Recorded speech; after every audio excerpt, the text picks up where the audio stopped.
Hey everyone, what's going on? It's Nick here again. Time for another 2-minute Tuesday video.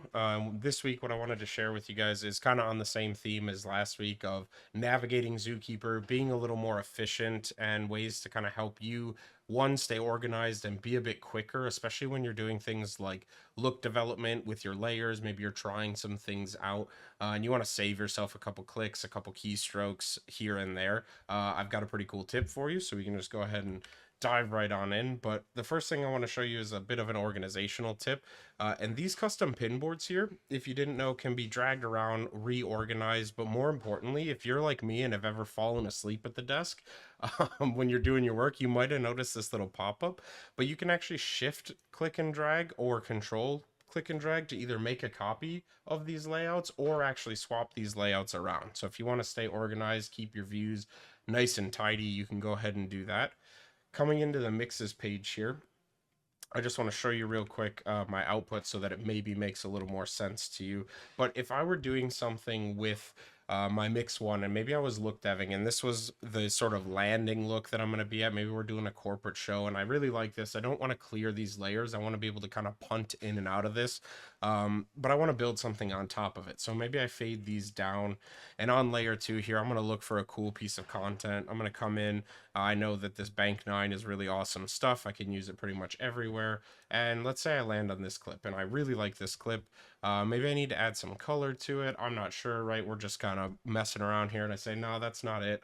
But what I really want to do is actually add some color to this clip, some more defined color, maybe a gradient. So on layer 3, if I come into the generators, I find a gradient, and I go, oh, okay, cool.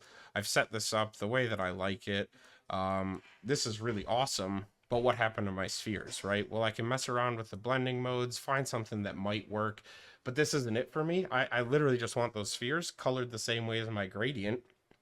And if you want to be really efficient with it, what you could do is maybe click and drag on layer 2 and copy this to layer 4, change the blending mode to alpha, and then I'm going to need to, or not alpha, sorry, but instead do a screen, and then, or maybe a multiply actually looks a lot better.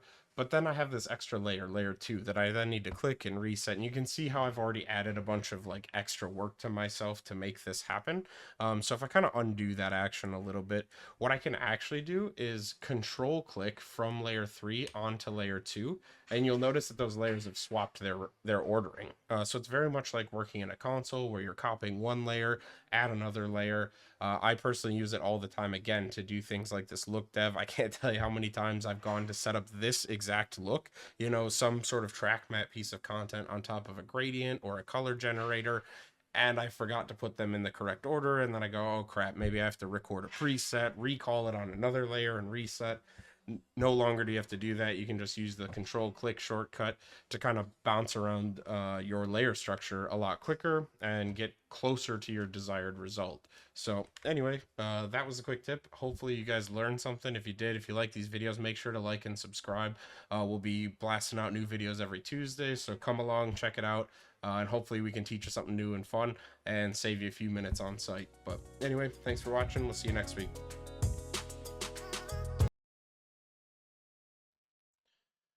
All right, hey, it's Nick here, future Nick, watching past Nick.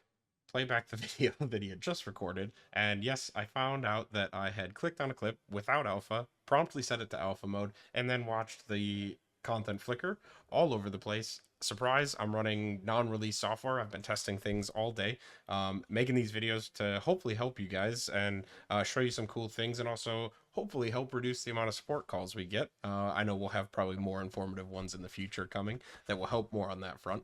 But as you can see, even we come across problems. So yes, I will be promptly reporting this as a bug in our system, and it will be fixed. So please do not spam us with a bunch of bug reports. I would really love to spend my time making more videos rather than filtering through the emails from everyone who just saw the software freak itself out.